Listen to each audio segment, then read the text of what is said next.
এই welcome back to my mini blog. তো আজকে আমি তোমাদের সাথে শেয়ার করব ধোসা বাচ্চাদের জন্য।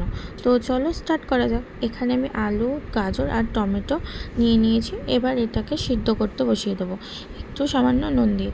তারপর আমি একটা তাওয়া গরম করে এর মধ্যে অল্প তেল দিয়ে নিয়েছি। এটা আমার পরে দেখাচ্ছি কী কাজে লাগবে। 2 চামচ চালের গুঁড়ো দিলাম। তারপরে আগে থেকে ড্রাই রোস্ট করা সুজি আমি একটু মিক্সিতে ব্লেন্ড করে নিয়ে 2 চামচ দিলাম। দেন এর মধ্যে আমি 2 চামচ আটা অ্যাড করলাম। তারপরে সামান্য নুন দিয়ে এটাকে এই ব্যাটারটা তৈরি করব।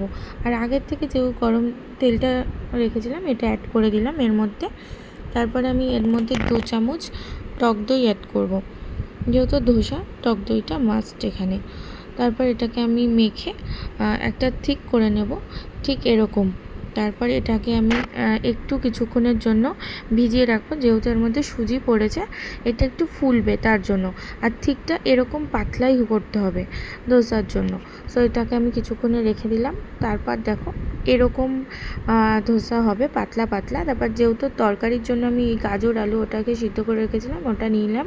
আর কড়াইতে তেল দিয়ে তার মধ্যে সর্ষে ফেলে কাঁচা পেঁয়াজ আর কারি পাতা দিয়ে একটু ভেজে নিলাম।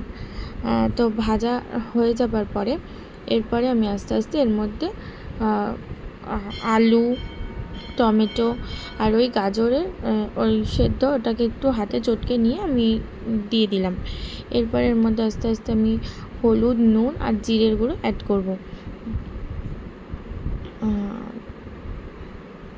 দেখো এরপরে আমি দেব নুন সামান্য, আর তারপরে দেব হলুদ, আর তারপরে দেব জিরে গুঁড়ো।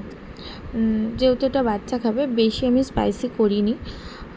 যদি স্পাইসি করতাম আমার মেয়ে খেতে পারতো না, ঝাল হয়ে গেলে খেতে পারে না। সো অল্পই আমি জিরে গুঁড়ো দিয়েছি এর জন্য।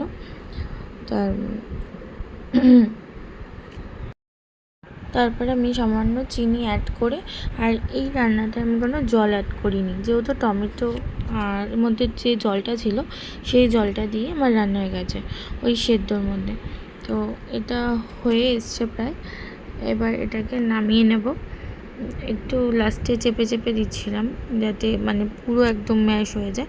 আর তারপর একটু টেস্ট করে নিয়েছি, একদম সব ঠিকঠাক ছিল। সো এখানে আমার রেডি হয়ে গেছে ধোসা, তরকারি আর একটু টক দই দিয়ে দিয়েছিলাম ওকে। যদি ভিডিওটা তোমাদের ভালো লাগে তাহলে লাইক, শেয়ার, সাবস্ক্রাইব করো আর কমেন্ট করে বলো তোমাদের রেসিপিটা কেমন লেগেছে। আর এবার গোলুকে দেব।